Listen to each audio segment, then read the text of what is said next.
News Talk 1250 KBRF. Listen anytime, any place with the new Fergus Now app on your phone. It is the second Friday of the month, straight up 10 o'clock. And it is time now for Real Talk with Mayor Ben. Mayor Ben Schierer, Fergus Falls Mayor, joins us. Also, Gene Bowman, Communications Director for the City of Fergus Falls.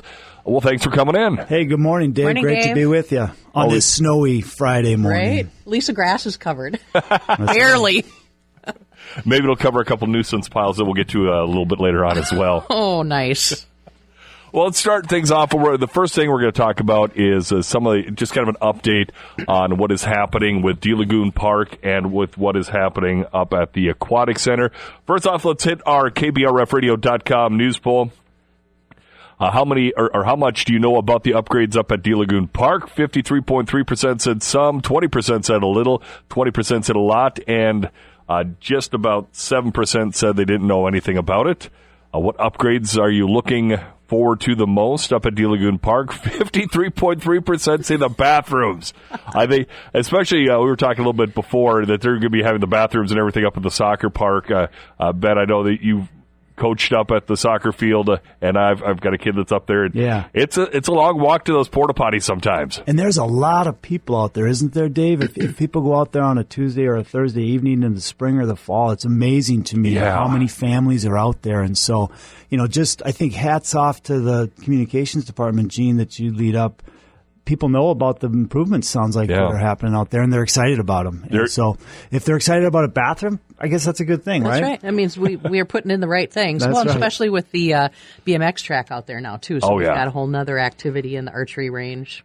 That is a very well-utilized amenity, the DeLagoon Park, with the softball, with the soccer, the camping that's going to happen out there. I know I've had Gene in and we've talked about, city recaps and such, and I think that's one thing that I don't think people realize because it's, kind of tucked away out of town. People don't realize how many people are really out there, like on a Friday night with beer league softball, with the soccer games on Tuesday, Thursday. And with the BMX, people might not know that there's an archery range out there. There's a lot of amenities out there, and of course the camping as well. And it's right next to the Central Lakes Bike Trail, which is very busy. Yeah. I assume the high school archery team, is that where they I think compete? they do indoors. Do they do it indoors? Okay. I didn't even know we had an archery team. That's at awesome. at a wonderful band concert this week, they took the opportunity to have all the students involved in other activities other than band stand up. And the first one, they went alphabetically, and it was archery. And I didn't realize it either at the time. That's But some awesome. kids stood up, and there's a lot of things for kids to do in this community. And I think that's a real positive thing. But from the poll, people are excited. I've camped out there. I've used the boat launch to have that lake, Pebble Lake, good fishing lake right there. Yeah. Access. As the kids were young, we'd ride our bikes out there, go fishing. So Right. And let me just say, for those who know or don't know how much is going on, I'll remind people to check our website, www.fergusfallsmn.gov. And in the upper right-hand corner, we have two kind of hot buttons. One is jobs and the other is city projects. So you don't have to dig to any department or page or anything. Just click on city projects, and there you'll find a separate page for the Aquatic Center and one for DeLagoon Park. And I update that as often as I get new information from our project engineer. 321-1926. Again, this is a call-in show. If you've got a question about what's happening out at DeLagoon or the Aquatic Center, that's going to be our first segment of the day. 321-1926, 218-321-1926. If you have a question, please give us a call. Our text line is down, so give us a call, 321-1926. As we are talking about, let's move on to the Aquatic Center. one more thing, Dave, if I could, just on the DeLagoon, and Gene can help, because I think there was an update at the City Council within the last month and a half. They kind of gave us a timeline on so the camping is going to be down this year Correct. the entire year, the campsite, and of course that's not ideal, but it's obviously for the reason that we're going to be making some significant improvements to that campground, and so 2024 is going to be the year that those improvements are going to take place, opening up for expanded use for local and out of town guests for the camping starting in 2025. Right. And part of that will be that we'll have a new electronic reservation and check-in system, much like the state DNR parks have. So, we'll let everybody know as soon as that reservation system is up and live, and we'll provide links to that so that people can at least reserve the spot that they're looking for whatever their family weekend reservations, reunions. And that's a real step up. I know one of our engineers, if he's got a multi-day project here, he'll just stay out there, and he always complains. He's like, I've got to call out there. They don't take credit cards. Everything's got to be this. It's got to be that.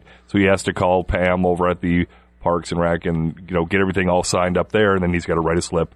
Right. And I told him about what's going on out there. He's like, thank the Lord, because it's kind of going to make things a little easier. We'll have. I was going to say we're going to have sites for 42 campers and 13 tents, and 4 of those are actually walk-in sites for people right off the Central Lakes Trail. So if you're a cross-country biker like Paul Scholl or Dave Jensen and you just ride and you're like, oh, I'm ready to stop, here's a spot, those will be open. Sounds good. Again, 321-1926 if you got a question or comment on what's happening up at DeLagoon, and let's continue here on DeLagoon. We talked a little bit about soccer. We talked about the restaurants or the restrooms. What else is going to be taking place up there for the improvements outside of camping? Well, there's going to be new lighting at the baseball and softball. The restrooms, as we mentioned, for the soccer, but also for the baseball. There's going to be concessions for the soccer and softball, upgraded.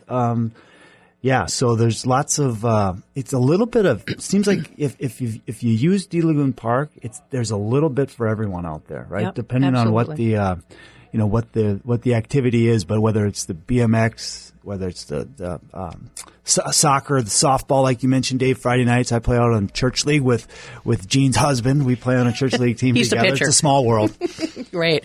But, the campground is going to have a whole shower house. Right now there's no running water out at the DeLagoon campground. So that'll be a big change, is having a bathhouse in there, of course, separate men and women, showers and sinks. So I think that'll just be a huge change. And you did see that at the city council meeting a couple of weeks ago, and then they're going to be approving on the 20th. Hopefully, we can't say what the council will do, but if they approve the specs and plans, we'll get out for bid this spring and award a contract as early as April 1st. So then as soon as it's spring, we get shovels in the ground.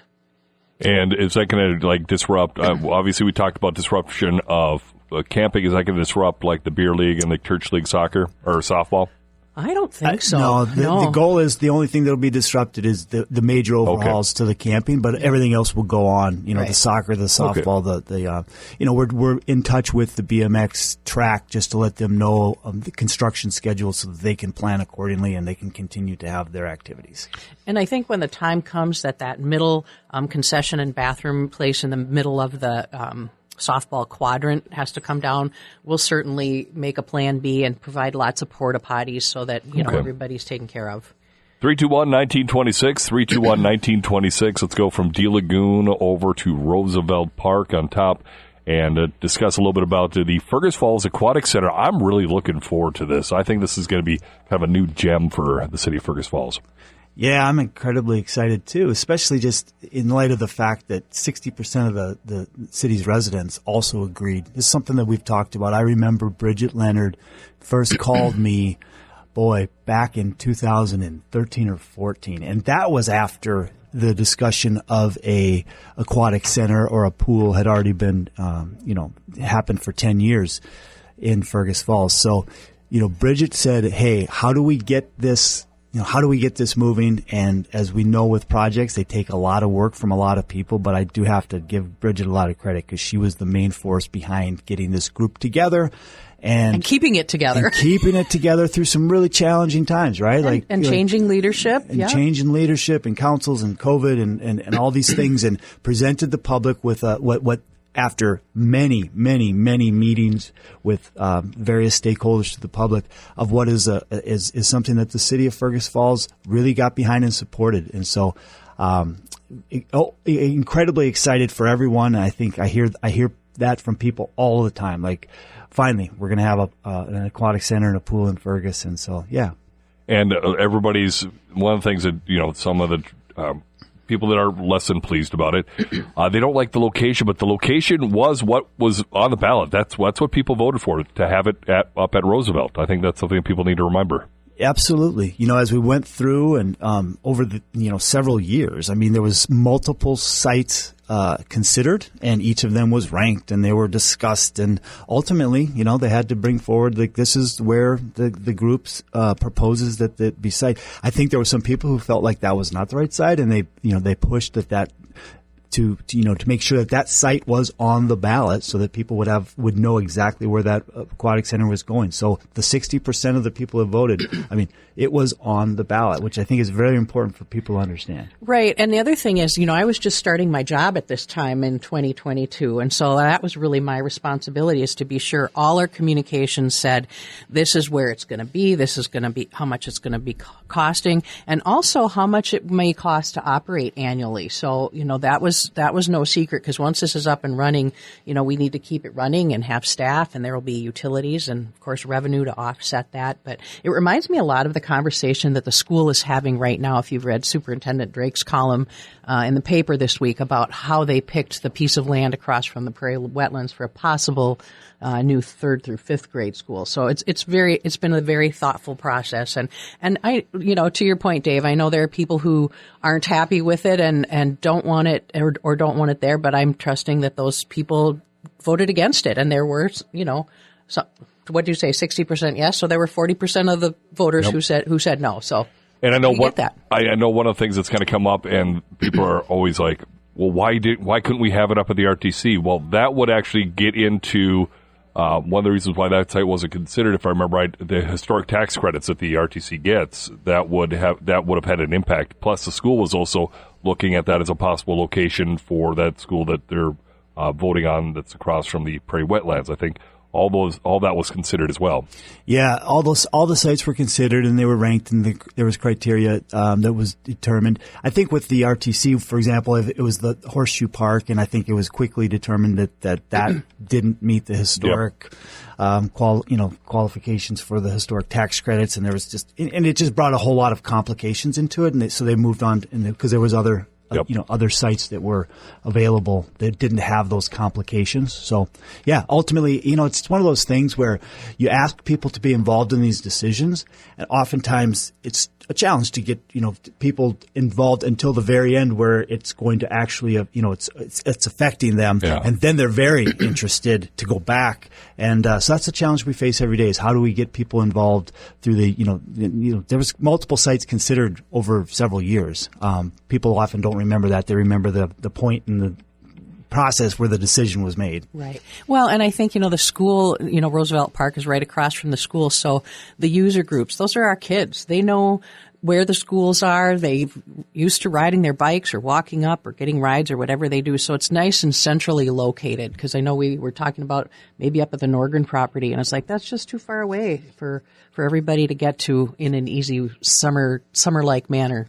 321-1926. Again, 321-1926 as we talk a little bit of update on the improvements up at DeLagoon and, of course, the Aquatic Center here in Fergus Falls. And as we talk about the Aquatic Center, I want to hear from you guys. I will put you out on a limb. What part of the Aquatic Center are you most looking forward to? Well, I have to say, I am kind of a thrill seeker sometimes. I love the slides.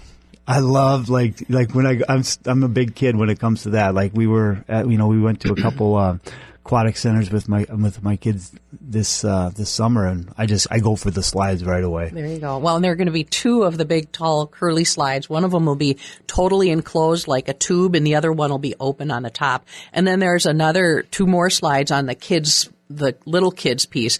And I've kind of had my thrill-seeking days, so I kind of like just hanging out on the deck, listening to music. Or I like the big water bucket that dumps on top of people on the little kid one. So if they let grown-ups on that piece, which we probably will, that's where I'll go. There you go.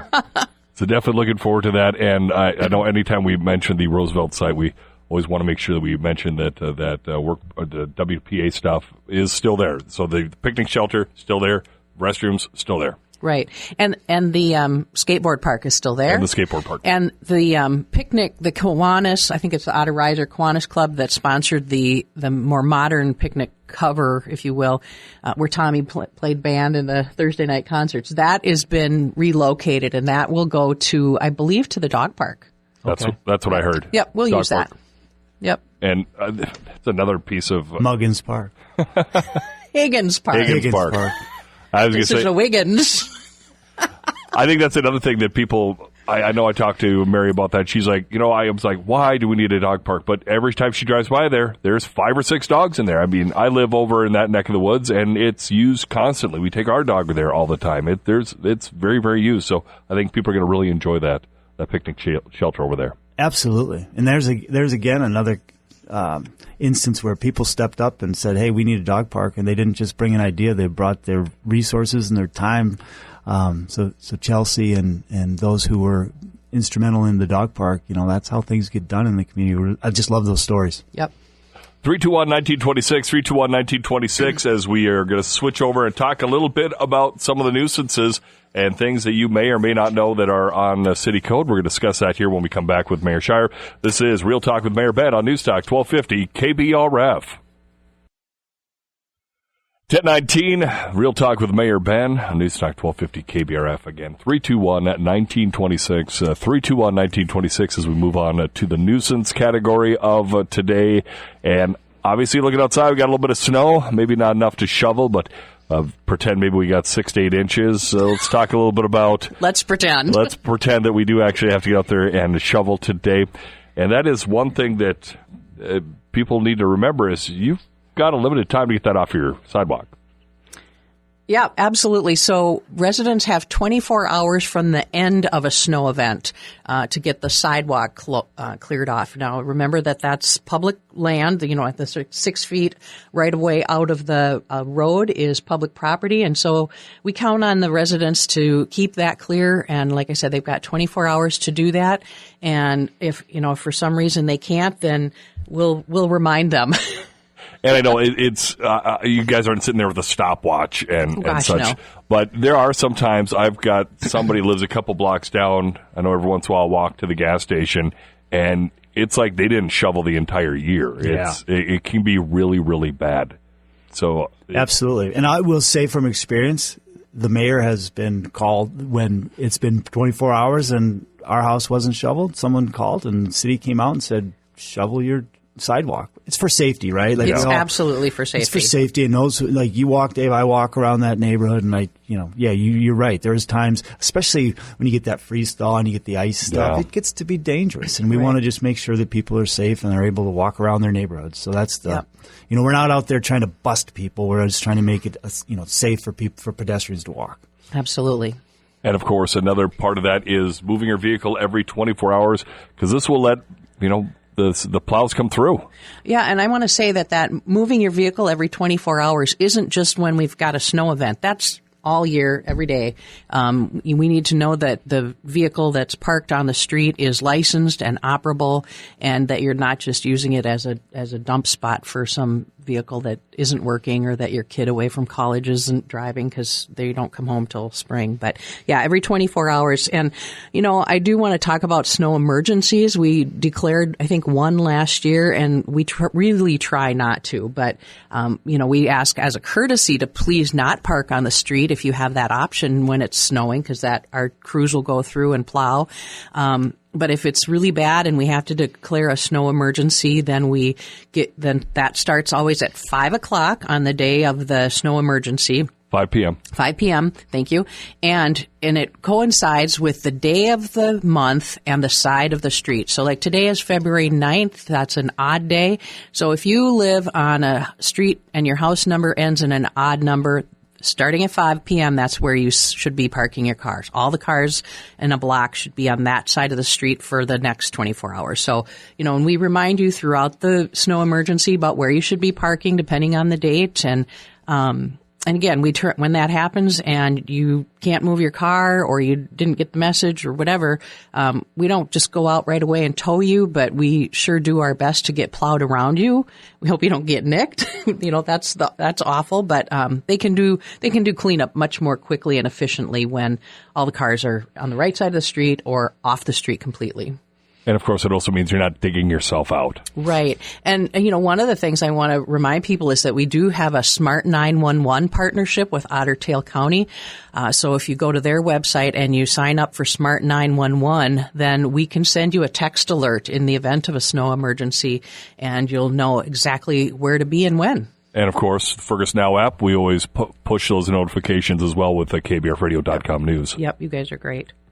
And let's move on from snow and talk a little bit about pets.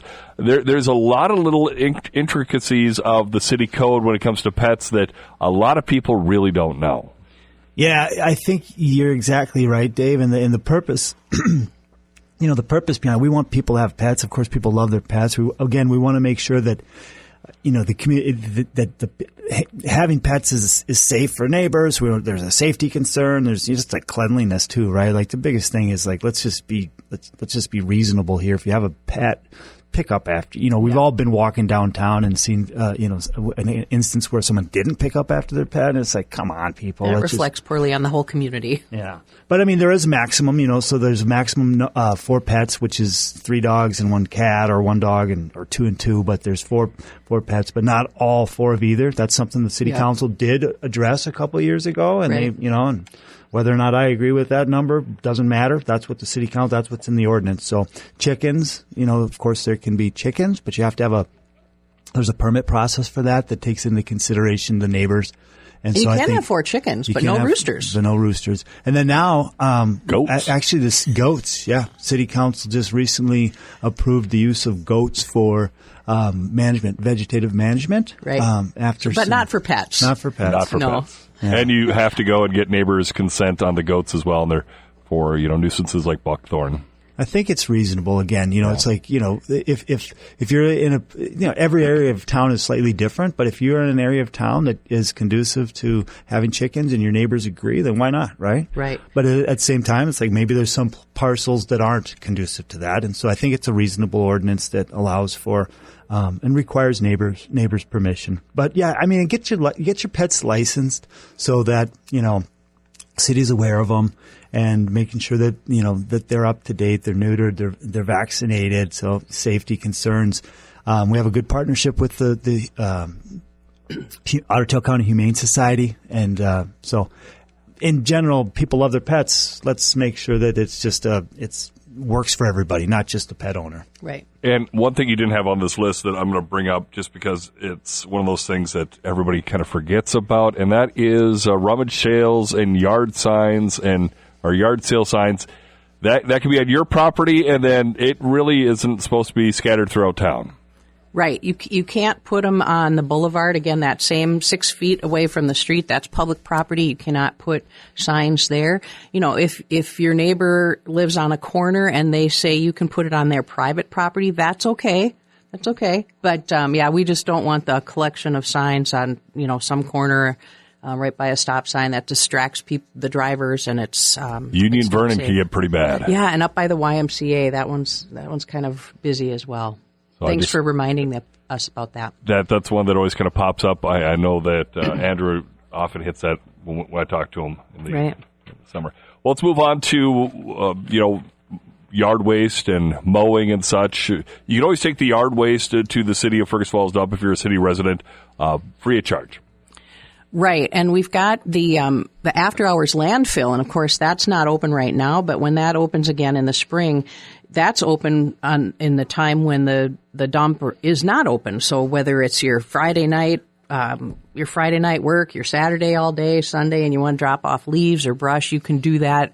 There's not a staff person there. And in fact, we have a gate that automatically closes at dusk or at 8:30 or 8 o'clock, so don't get stuck behind the I have probably used that one more than I've used the other one. Right, yeah, nope, that's busy. And you can go there, like you said, as many times as you want. And remember the citywide cleanup. So over the years, we've looked at different methods of that. Back in the day, it was just like put anything you want out on the boulevard. Well, that didn't really work, and that cost an awful lot of money. And so then we had a drop-off site. We worked with the local churches one year. That was great. Anyway, we've come to it to like a compromise, I think, that's reasonable.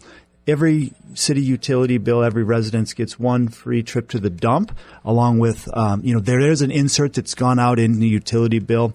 But check that with the address and with the utility bill. So give people the opportunity at a reasonable cost to the city to make sure that, we can keep the city beautiful. So we're always working on tweaking that, but we do want to have that opportunity for, to do a citywide cleanup. Right. And those, if you don't still have your January utility flyer, those are available for download on our website, or you can get them at the front desk of City Hall. But to the mayor's point, we do track those by address. So don't ask all your neighbors for their copy if they're not going to use it, unless you're going to put their address on it. But we do keep that just so that we know how many people are taking advantage of the program. And we had an update at our operations meeting, and I want to say there were another 100 drop-offs than there were the year before. So that's good. We want that to be used. 321-1926, 321-1926. We're about to wrap things up. I want to thank Mayor Ben for coming in, and, of course, Gene coming in as well. We'll have a couple more great topics coming our way here next month. Always appreciate the opportunity, Dave. Stay safe out there, everybody, and enjoy the winter weather. Yeah, thank you. Real Talk with Mayor Ben on News Talk 1250 KBRF. Up next, we've got the markets.